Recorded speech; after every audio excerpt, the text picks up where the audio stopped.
Alors donc bon sabbat à tous. Bon sabbat. Ça fait plaisir d'être ici. J'étais venu ici il y a un an, mais je n'étais pas venu pour le sabbat. On n'avait pas passé le sabbat ici, j'étais juste venu durant la semaine. Donc je suis vraiment content de revoir plein de personnes. Et donc que le Seigneur puisse tous vous bénir. Aujourd'hui, j'ai choisi un thème, puisque ce matin on a parlé du caractère, on a parlé de comment nous devons réagir lorsque nous entendons des choses.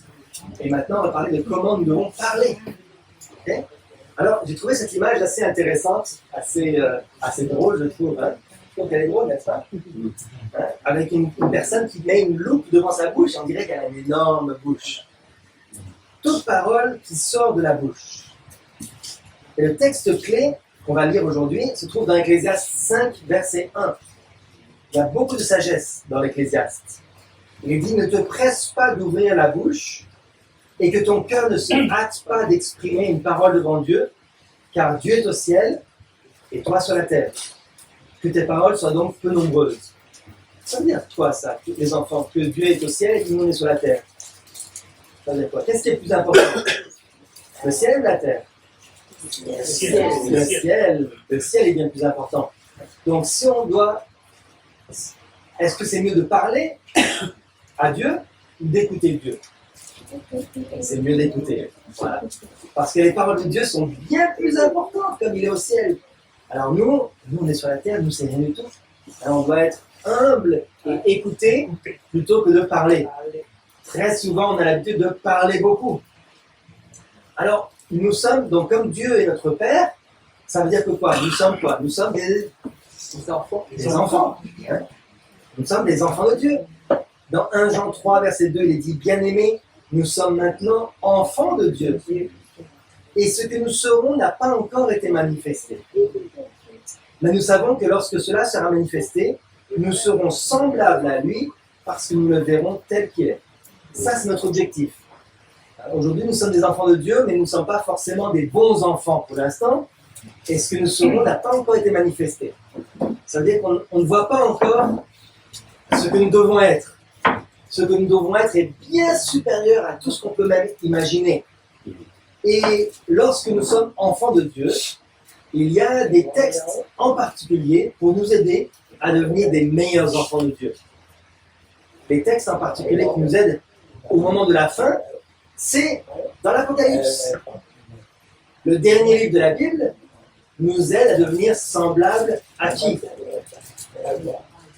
C'est qui Qui est-ce qui a écrit l'Apocalypse? C'est une chant. Ah, je suis d'accord. Celui qui a écrit l'Apocalypse, il a dit, c'est quoi? Révélation de Jésus-Christ. Alors oui, c'est vrai que c'est lui qui a écrit, hein, avec son crayon, sa plume. Mais en réalité, c'est une révélation de qui? De Jésus-Christ.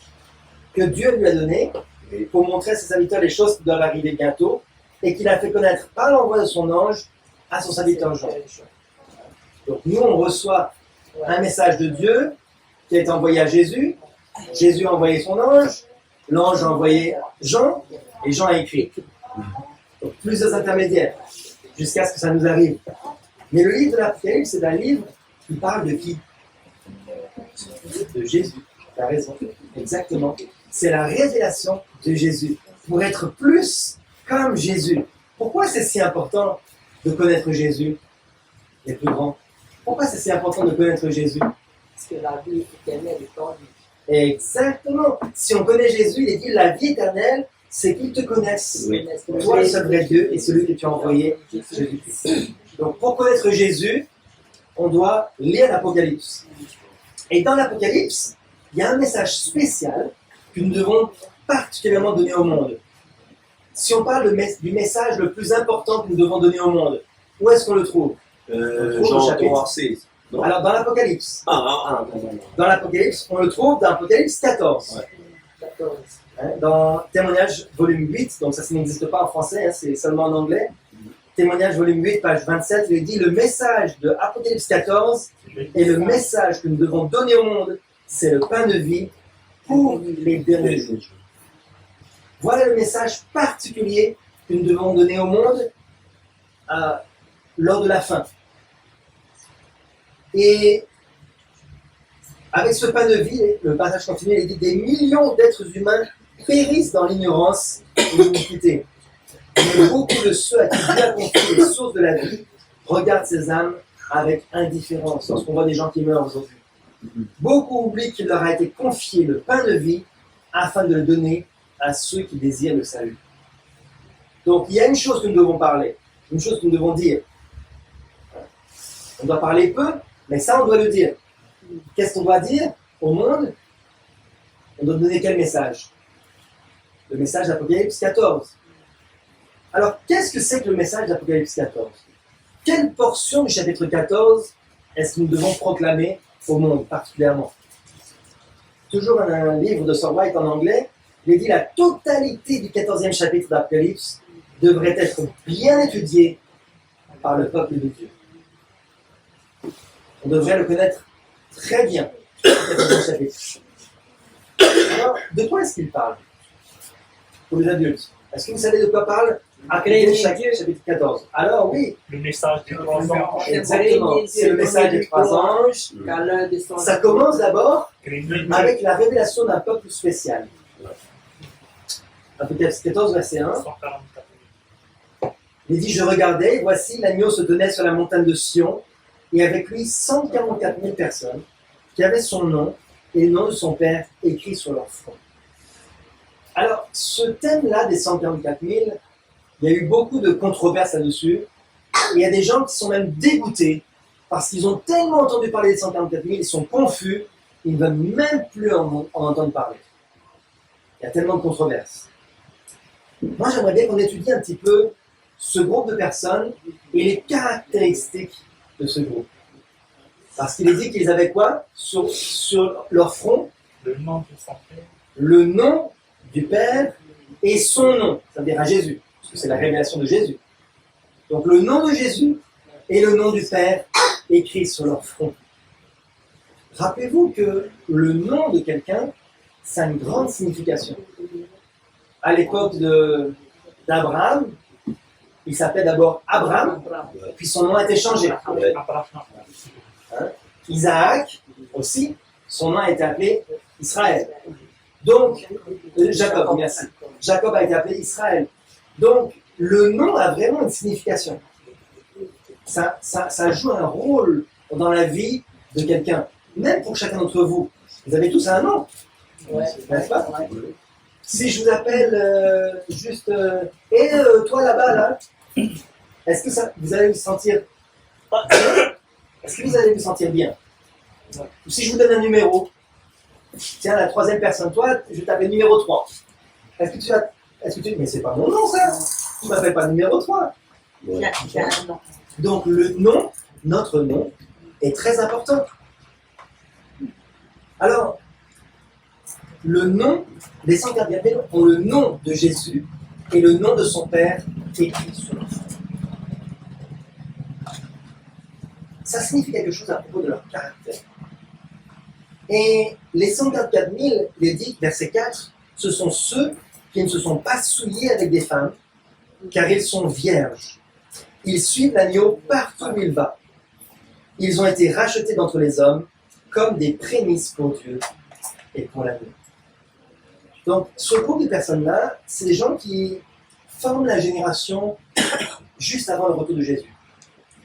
Ceux qui sont en vie au moment où Jésus est là, où Jésus revient, et ils ont des caractéristiques tout à fait spéciales.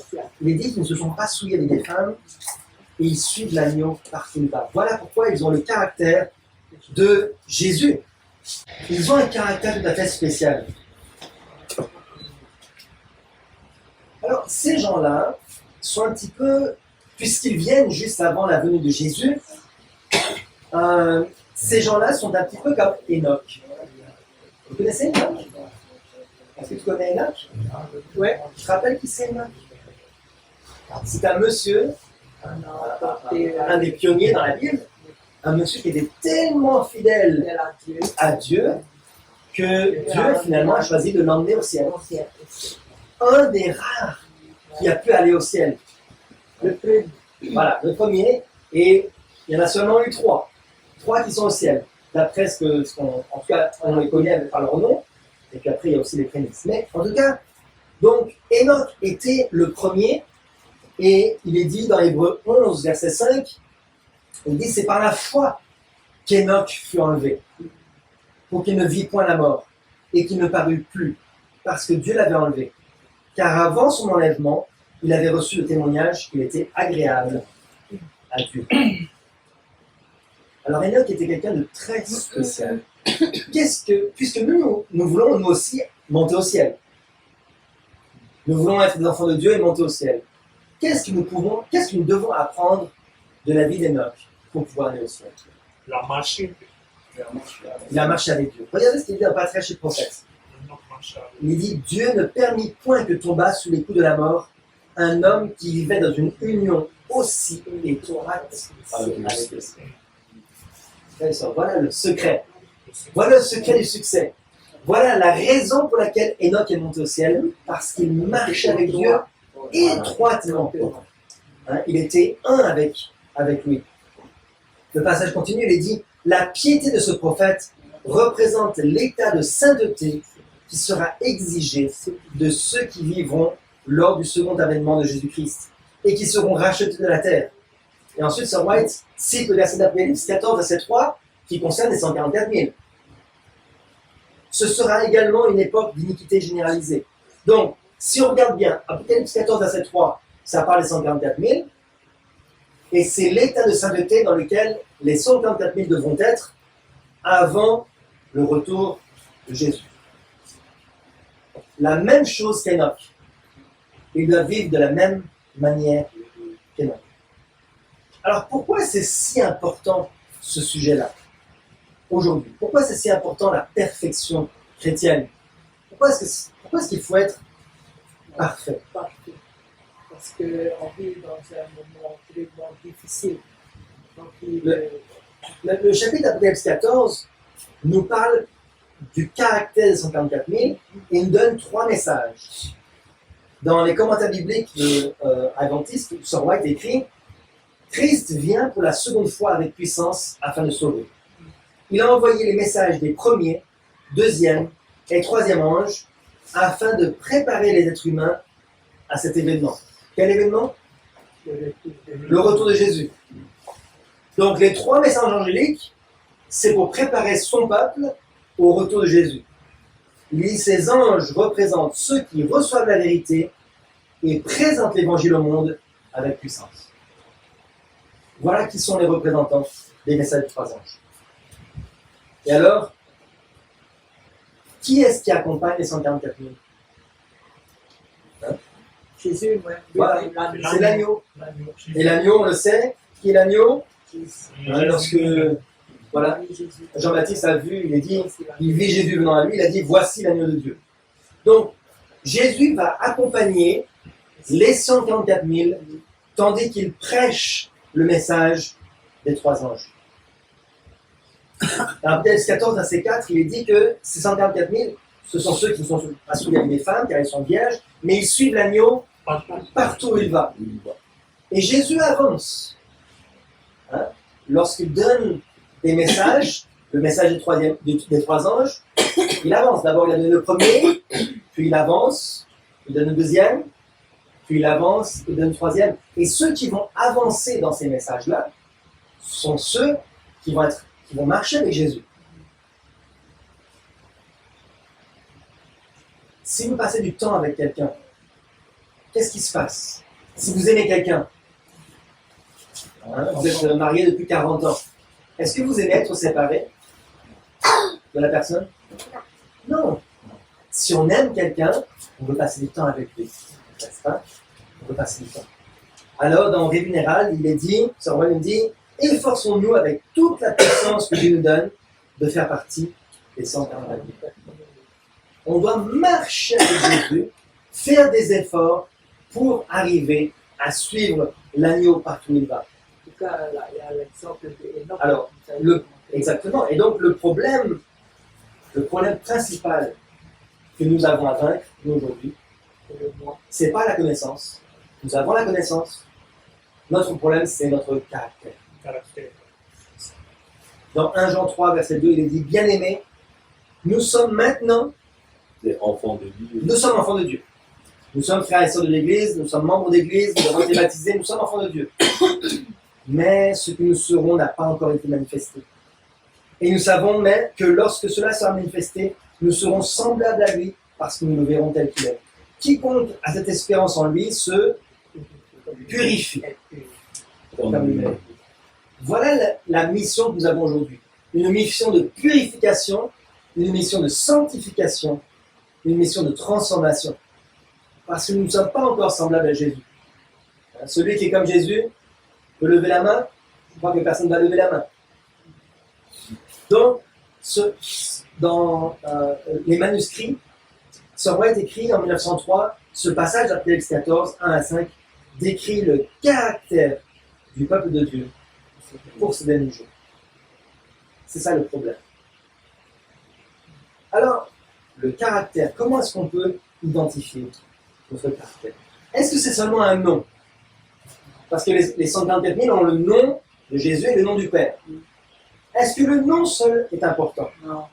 Caractère. Il dit même c'est à la fille que vous les Dans Matthieu 7, verset 22, il dit, plusieurs me diront ce jour-là, Seigneur, Seigneur, n'avons-nous pas prophétisé en ton nom? On était des membres d'église, Ah oui. on a prêché en ton nom. Donnez-les. N'avons-nous pas chassé des démons par ton nom? N'avons-nous pas fait beaucoup de miracles par ton nom? Voilà, on a fait toutes ces choses au nom de Jésus. On était des grands prédicateurs, on était des membres fidèles. On a fait toutes ces choses-là. Alors je leur dirai ouvertement, je ne vous ai jamais connus. Retirez-vous de moi. Pourquoi? Vous commettez de l'iniquité. Parce que vous commettez De l'iniquité. l'iniquité. L'iniquité, c'est quoi? Le péché. Donc si on utilise le nom de Jésus, on est des chrétiens, et qu'on commet le péché, que va-t-il se passer? Nous sommes rejetés. Jésus dira, retirez-vous de moi. Je ne sais pas qu'il ne nous connaît pas, c'est qu'il ne nous a jamais connus. Parce que le péché qu'on commet maintenant nous a rejeté et a annulé toute notre vie passée. C'est grave le péché. Le problème de ces gens-là, c'est qu'ils prêchaient une chose et ils vivaient une chose différente. Leur caractère ne correspondait pas à leur profession. Donc le nom seulement, c'est pas suffisant. Verset 5 nous dit, dans leur bouche, il ne s'est point trouvé de mensonge, car ils sont irrépréhensibles. Ça veut dire que leur discours avec leur bouche est le même que leurs actions. Ils ne disent pas de mensonge. C'est ça un mensonge. Hein? C'est dire une chose et faire le contraire. C'est ça un mensonge. Et ça, c'est pas acceptable devant Dieu. L'Église ne peut pas être une église de mensonges. Les 144 000 ne peuvent pas dire une chose toute belle et agir différemment. Le caractère d'une personne qui n'a pas de mensonge se trouve dans Jacques 3, verset 2. Il est dit, nous bronchons tous de plusieurs manières. Ça veut dire que nous avons tous des défauts. Mais si quelqu'un ne bronche point en parole, c'est un homme parfait. Car il est capable de tenir tout son corps en bride, c'est-à-dire sous contrôle. Il contrôle tout son corps s'il peut contrôler quoi? Sa langue. Sa bouche, sa langue. S'il contrôle ses paroles. Les paroles, c'est très difficile. Parce que la nature humaine fait que on dit tout de suite, sans filtre, ce qu'on pense. Et quand nos pensées se transforment en paroles immédiatement, eh bien, il y a tout ce qui sort en nous, tout ce qui est en nous qui sort. Et qu'est-ce qu'il y a en nous? Le mal, le péché, l'iniquité, on l'a dit tout à l'heure. Hein, on est rempli de mauvaises choses. Et donc, on va dire des paroles blessantes, on va dire des paroles mauvaises, on va dire des paroles dures, sans pitié. Et ça, Dieu ne peut pas le supporter. Dieu est un Dieu de miséricorde et un Dieu d'amour. Nos paroles doivent être contrôlées. Pourquoi nos paroles sont si importantes? C'est juste des paroles. Hein? Si c'était un écrit, on dit les paroles passent, les écrits restent. Est-ce que c'est vrai ça?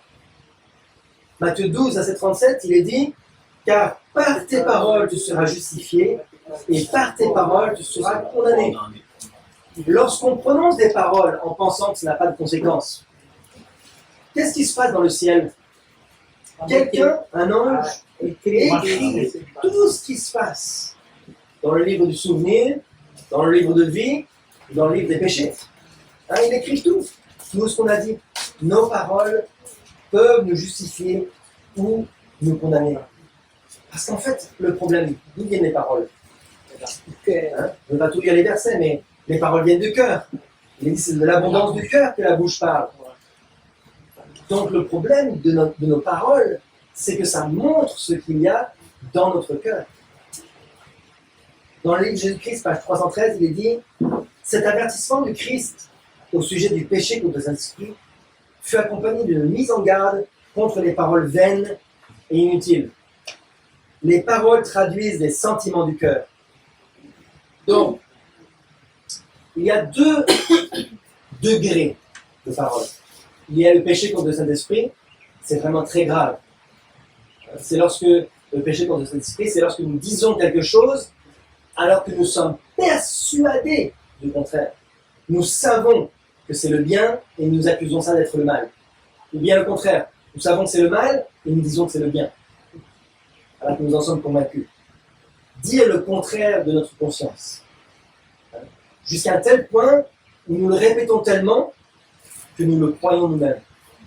Et Dieu ne peut plus nous atteindre. Mais ici, il n'est pas parlé du péché contre l'esprit. Je ne pense pas que nous soyons dans ce cas-là. En tout cas, j'espère.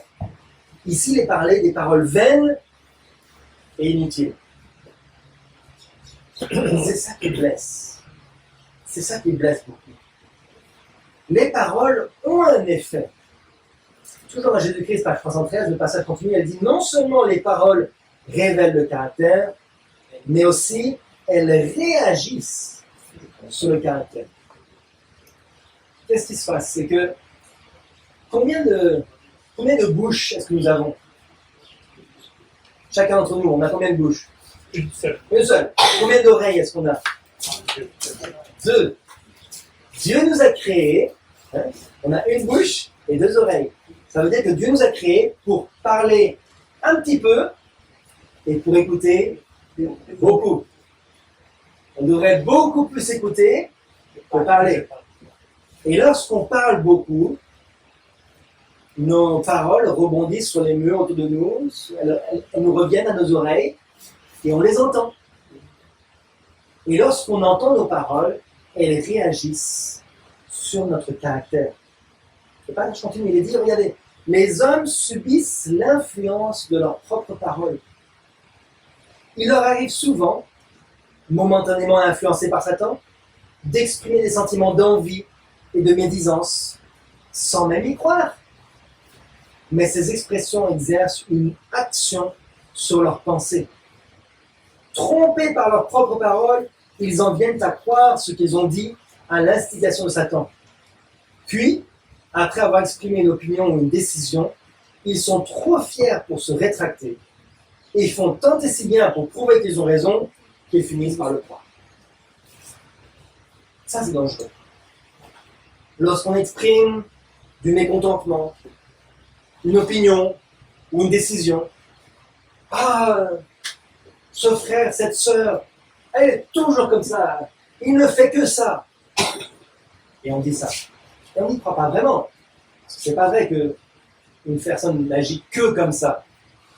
On est tous plus ou moins influencés par Satan, à un certain moment dans notre vie. On commet tous des péchés. Lorsqu'on accuse l'autre de commettre toujours la mauvaise action, on l'a dit et on l'a entendu. On l'a dit une fois et on l'a entendu deux fois. Par nos deux oreilles. Et ça commence à se graver dans notre cœur.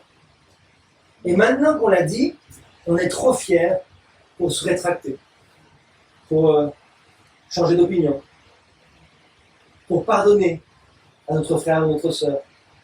On est trop fiers pour réaliser que nous aussi on commet les mêmes actions, peut-être différemment. On est trop fiers pour changer. Et à ce moment-là, on répète les mêmes choses et on finit par y croire.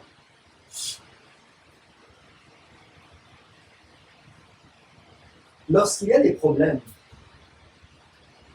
À quoi ça sert de répéter les problèmes et de les répéter et de les répéter si on n'apporte pas une solution? Hier soir, pour l'ouverture du sabbat, on lisait avec les frères qui étaient rassemblés à l'église, là-bas, on lisait les passages de Néhémie, lorsque Néhémie avait aidé à la reconstruction de Jérusalem. Il était parti de Suse et il était arrivé à Jérusalem, il n'avait rien dit à personne. Il avait passé 3 jours à faire le tour de Jérusalem pour faire l'inventaire des problèmes. Les murailles qui étaient cassées, renversées, les pierres qui étaient brûlées, les portes qui étaient toutes cassées. Il a fait l'inventaire. Et au bout de 3 jours, il va voir les dirigeants du peuple et il dit, voilà le problème, maintenant levez-vous et reconstruisons. Et il dit, Dieu est avec moi, nous allons reconstruire ensemble. Et le peuple a eu du courage et tous ensemble, ils ont travaillé. Même alors que les ennemis les attaquaient, ils avaient une épée à la main et des pierres dans l'autre main pour construire la muraille. Néhémie n'a pas passé longtemps à décrire les problèmes. Okay, tout le monde savait que la muraille était cassée. C'était visible. On le voyait. Mais maintenant, il a dit, maintenant, c'est le moment de passer à l'action. C'est plus le moment de parler. Parler ne va pas aider. C'est dangereux. Le passage continu, il dit de penser, il parle de doute. Il y a un danger à exprimer un doute, à mettre en question ou à juger défavorablement la lumière divine. Des habitudes de médisance négligentes et irrespectueuses réagissent sur le caractère et favorisent l'irrévérence et l'incrédulité.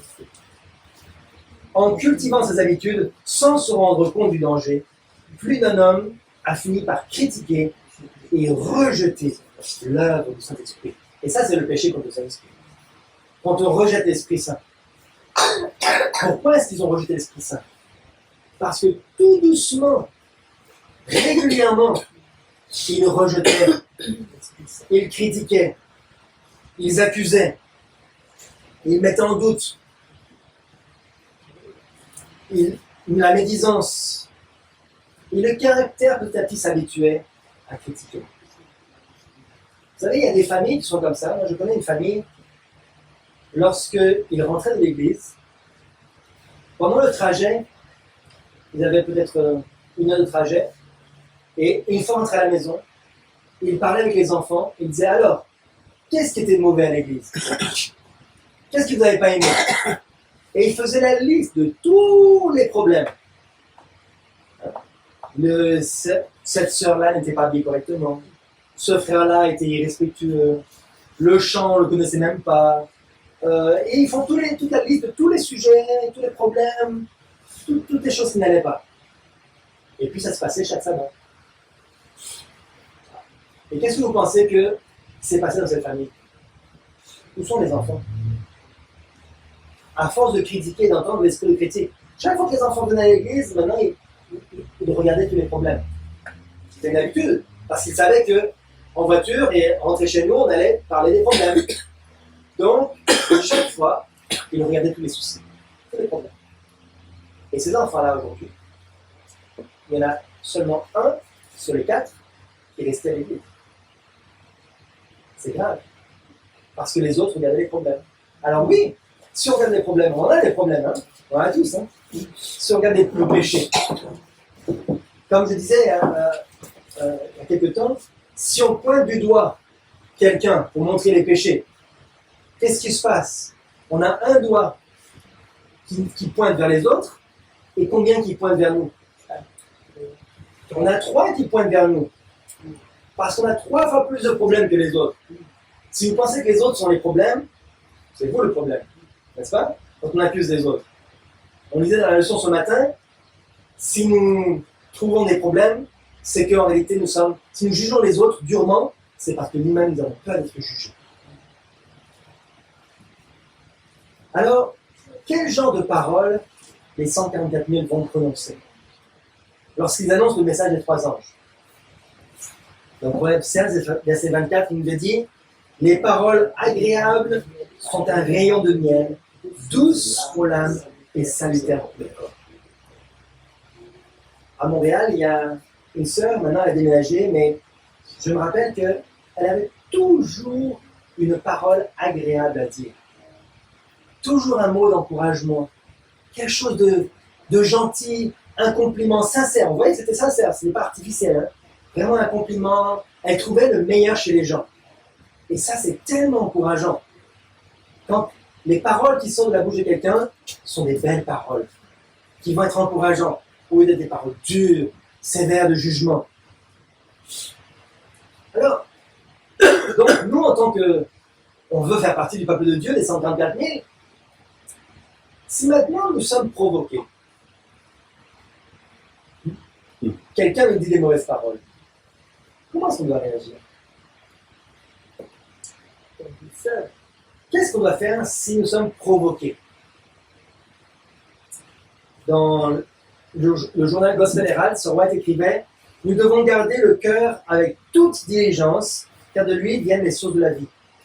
Alors, des paroles agréables seront prononcées, malgré les tentations qui font pression pour occuper le temple de l'âme. » Lorsque quelqu'un vous accuse injustement ou vous provoque, c'est qui vous provoque?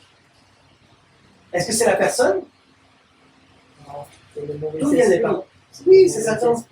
C'est Satan qui temporairement a pris le contrôle de la personne pour vous tenter, pour vous faire tomber. C'est pas la personne qui est coupable. C'est qui le coupable? C'est Satan. C'est lui le responsable de toutes les tentations. Comment est-ce qu'on doit réagir en voyant que Satan veut nous attaquer? Résister. Oui, on doit prononcer des paroles agréables. C'est dur, hein? Ça, c'est dur. Dans un couple, particulièrement. Dans des relations d'église, entre frères et sœurs, avec les responsables d'église, avec nos enfants. Lorsqu'ils nous manquent de respect, eh bien, le fait de prononcer des paroles agréables et douces va complètement désactiver la puissance de Satan.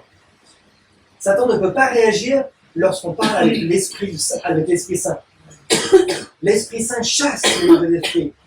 Si on parle sous l'inspiration de Dieu, avec douceur, avec amour, l'ennemi s'enfuit. Ça ne veut pas dire qu'on ne va jamais faire des reproches. Dans 2 Timothée 4, verset 2, il est dit « Reprends, censure, exhorte ». Donc on a le droit de faire des reproches, mais comment?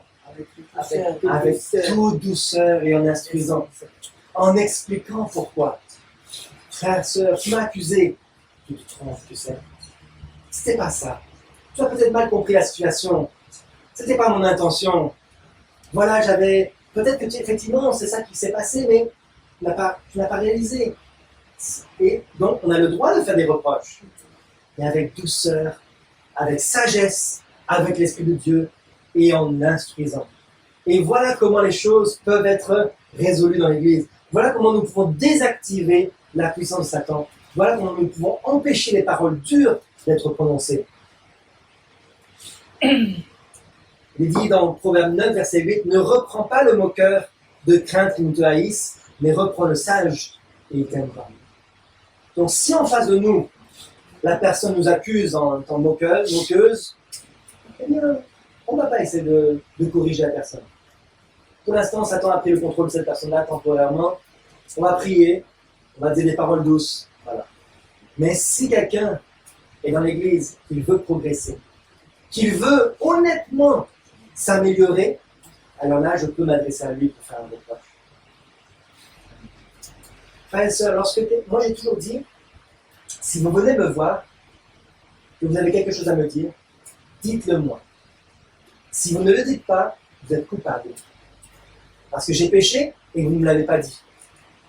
Et si quelqu'un vient me voir pour me faire un reproche qui est justifié, je ne dois jamais être offensé. C'est un péché d'être offensé. Est-ce que vous saviez ça? C'est un péché d'être offensé. Si quelqu'un vient me voir pour m'aider, finalement, il voit que j'ai commis quelque chose, il lui semble pas juste, eh bien, il doit venir me voir. Il ne doit pas parler dans le dos des frères et sœurs en disant « voilà ce qu'il a fait ». Non, c'est pas bon ça. Il doit venir voir directement la personne et reprendre. Et si je suis sage, je vais l'aimer. Si je suis sage, je vais aimer la personne qui me reprend.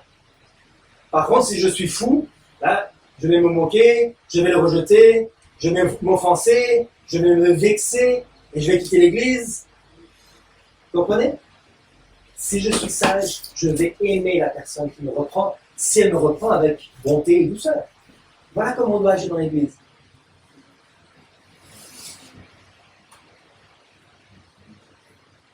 Dans Jésus-Christ, page 153, toujours le passage 343, le Christ n'a jamais sacrifié une seule vérité. Il a toujours dit la vérité. Mais il a toujours dit la vérité avec amour. C'est ça qui nous manque. On l'a étudié ce matin dans l'école Sabbat. L'amour. Lorsqu'on parle à un frère ou une sœur avec amour, mon frère ou ma sœur va écouter le reproche et va m'aimer pour ça. Parce qu'il va voir que mon intention était de l'emmener plus proche de Jésus. Il dit Jésus, se montrant prudent et plein d'un tact infiniment délicat dans ses rapports avec le peuple, n'usant jamais de rudesse, de paroles inutilement sévères, et ne faisant jamais sans nécessité de la peine à une âme sensible. Il ne blâmait pas la faiblesse humaine. S'il dénonçait sans crainte l'hypocrisie, l'incrédulité et l'iniquité, il avait des larmes dans la voix en prononçant ses réprimandes les plus sévères. Lorsqu'il parlait aux pharisiens en les traitant de race de vipères, c'est qu'il y avait des larmes. Et voilà pourquoi les pharisiens ont eu la chance de se repentir. Même si Jésus les appelait comme ça, ils pouvaient trouver le chemin du salut. Voilà pourquoi Nicodème s'est repenti. Il a entendu l'amour de Jésus, même si c'était des paroles dures, parce que les larmes étaient là. Et c'est l'orgueil des pharisiens qui a fait qu'ils ont crucifié Jésus. Au lieu d'écouter les reproches, qui étaient justifiés, hein, parce que Jésus, c'est sûr qu'il avait des bons reproches. Et à cause de leur orgueil, ils ont refusé. Pourquoi est-ce que Jésus était capable de parler, de faire des reproches avec des larmes dans la voix? Parce que moi, quand je fais des reproches, bien souvent, je suis trop dur. Personnellement, hein, je le dis. Avec mes enfants, personnellement, c'est très dur. Pourquoi est-ce que Jésus est capable de faire des reproches avec douceur, avec amour? Pourquoi? Pourquoi? Parce qu'il dit, Dieu a tant aimé le monde qu'il a donné son Fils unique. Jésus a donné sa vie pour nous. Quand il vous fait un reproche, quand il me fait un reproche, il a tout sacrifié pour que je puisse écouter ce reproche-là. Absolument tout. Il a tout donné. Voilà pourquoi, quand on voit ça, tu dis, mais vraiment, Seigneur Jésus, je suis encore comme ça. C'est vrai, je suis encore comme ça. Aide-moi, Seigneur. Et là, on vient au pied de la croix. Il dit, toute âme était précieuse à ses yeux. En chaque homme et en chaque femme, il voyait une âme déchue qu'il avait pour mission de sauver. Voilà pourquoi ces paroles étaient douces. Et le caractère des 144 000 est extrêmement important.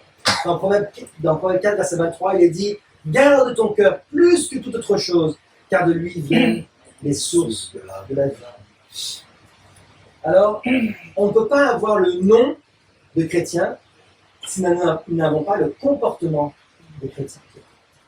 Vous connaissez ce passage d'Ésaïe 4? 7 femmes saisiront ce jour un seul homme et diront « Nous mangerons notre pain », c'est notre doctrine, hein, le pain de vie, c'est la doctrine. Hein, on veut nos propres paroles, notre propre doctrine.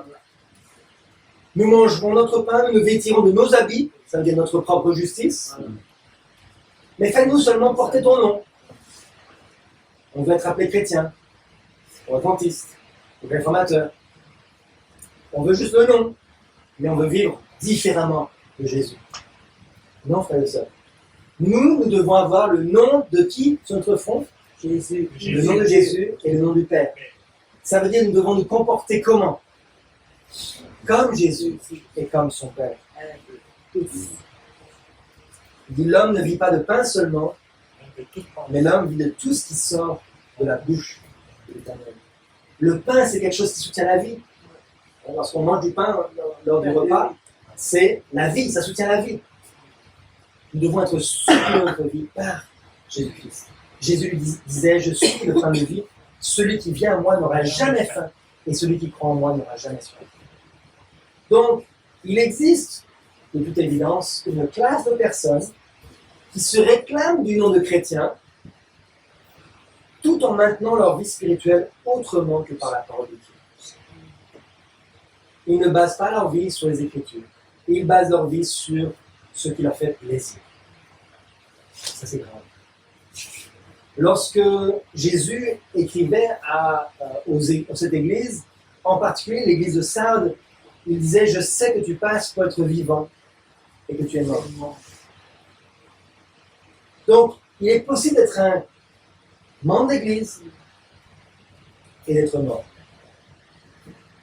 C'est possible. On porte un autre nom. Ce n'est pas le nom de Jésus. Parce que notre caractère, notre comportement est le même que celui des pharisiens. Un cercueil blanchi, un sépulcre blanchi. En apparence, c'est bien, mais qu'est-ce qu'on met là-dedans, dans les sépulcres blanchis? Une personne morte. Souillée, séchée. Et tout ce qui est dans notre cœur, si c'est la saleté, la méchanceté, on peut être membre d'église et être méchant et mauvais. C'est grave. Jésus nous dit, si vous demeurez en moi et que mes paroles demeurent en vous, alors vous pourrez demander ce que vous voudrez et cela vous accordera. Donc, si nous faisons de Jésus notre référence, nous agissons comme Jésus, nous parlons comme Jésus, alors nous pourrons avoir la vie éternelle. Alors en conclusion, les 144 000, comment doivent-ils être? Dans Réunion générale, il est dit, efforçons-nous avec toute la puissance que Dieu nous donne de faire partie des 144 000. Comment sont les 144 000? Dans leur bouche, il n'y a point de mensonge, pas de paroles mauvaises, pas de méchanceté, pas d'orgueil lorsque quelqu'un leur fait des reproches, pas de comportement qui n'est pas comme celui de Jésus. Et un dernier texte, sur 2 pages, un dernier texte, il nous est dit « Faisons tout ce qui est dans notre pouvoir pour aider les autres à gagner le paradis. Nous devons avoir un intérêt profond pour Jésus-Christ, car il est notre Sauveur. Il est venu dans ce monde pour être tenté, en tout point comme nous le sommes, pour prouver à l'univers que dans ce monde de péché, des êtres humains peuvent mener des vies que Dieu approuvera. Vous et moi, nous pouvons devenir des enfants de Dieu bien plus grands que ce que nous sommes aujourd'hui. Bien plus proches de Jésus. Est-ce que vous croyez que c'est possible? Vous pensez qu'on peut être des chrétiens véritablement comme Jésus? Moi, je crois aussi. Soyez donc parfaits comme mon Père Céleste est parfait. Nous pouvons le devenir, frères et sœurs. Il reste seulement très peu de temps. Très peu de temps avant la fin du temps de grâce, avant le retour de Jésus. Très peu de temps pour que nous puissions changer de caractère à l'image de Jésus. Alors, que nous puissions méditer sur ces paroles que nous avons lues tout à l'heure, afin d'être semblables à Jésus avant son retour. C'est mon vœu pour chacun d'entre nous, de veiller particulièrement sur notre bouche, parce que nous avons combien de bouches? Une bouche et 2 oreilles. Que le Seigneur vous bénisse. Amen. Amen.